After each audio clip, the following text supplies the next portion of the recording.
In academia, we talk a ton about PhD research, the papers, the experiments, the whole shebang. But what about the thing that really shapes the next generation of scientists? I'm talking about PhD supervision. Today, we're going to break down 10 core principles that can take a supervisor from just good to truly great. We're talking legendary mentor status. Let's dive in. So let me ask you this, and really think about it for a second. What's the actual difference between a good PhD supervisor and a great one? I mean, one supervisor, they get the job done. The student graduates. Fine. But the other? They leave this incredible, lasting impact on their students' careers and even their lives. It's a huge difference, right? And trust me, the answer goes way beyond just being a genius in your field. Okay, so where do we start? Part 1 is all about the foundational mindsets. And honestly, it all starts with how you think. Yep, before you even walk into a meeting or type up a single piece of feedback, the most powerful tool you have is your own mindset. Let's be real. There's this pressure, isn't there? This expectation, the dream of having a lab full of absolute Einsteins. Every student is a rock star pumping out papers, working 24/7. But that kind of expectation, it's a recipe for frustration. Not just for you, but for your students too. Because the reality is way more interesting. It's a team of individuals. And this brings us right to our first commandment, if you will. Not every student is going to be an Einstein. And that is perfectly okay. Everyone comes in with a different background, a different IQ, totally unique personal stuff going on, and their own pace. The absolute killer mistake is comparing them. Don't compare them to each other, and definitely don't compare them to how you think you were as a student. So this whole mindset really boils down to 2 core principles of empathy.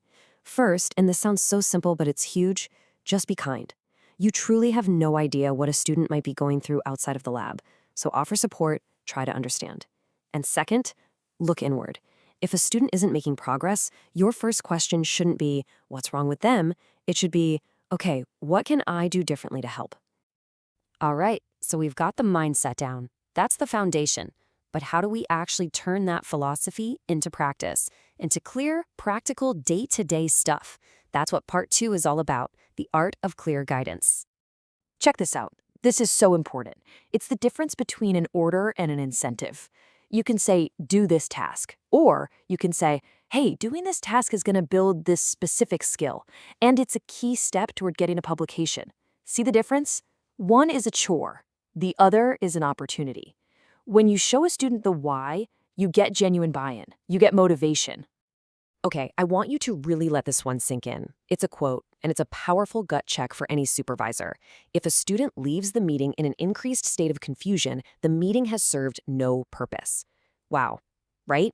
The number one goal of any meeting should be clarity. You're there to clear the fog, not make it thicker. If they walk out more lost than when they walked in, you got to admit that meeting was a bust. So how do you avoid that confusion? Here's a super effective framework. Number 1, be specific. Read more papers is, it's terrible advice. It's lazy. Give them concrete papers. Point them to specific methods. Number 2, give them confidence. Make it a safe space where they feel totally comfortable saying, wait, I don't get it. Can you explain that again? And finally, number 3, always end with clear action points. A to-do list you both agree on. And we can't talk about guidance without talking about the power of timely feedback.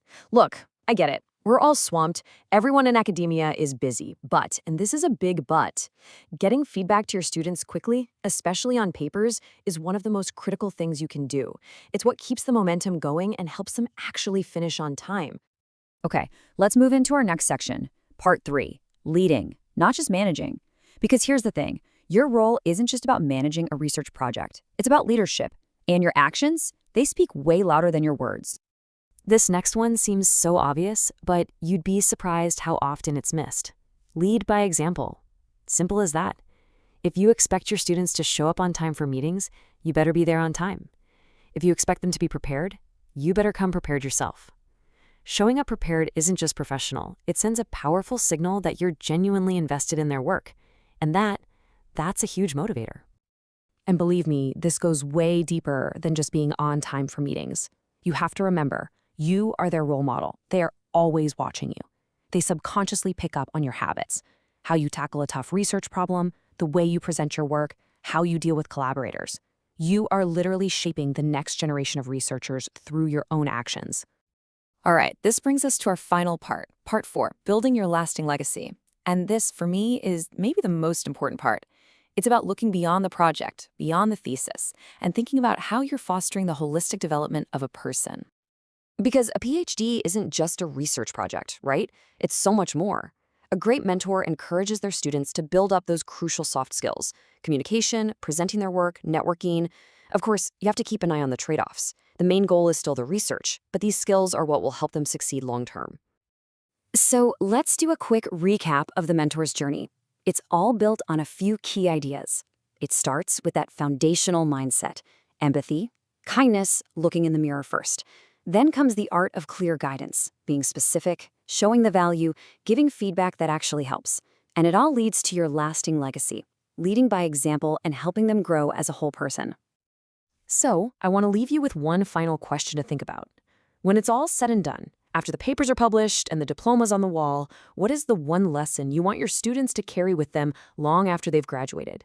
It could be about research or professionalism or just life.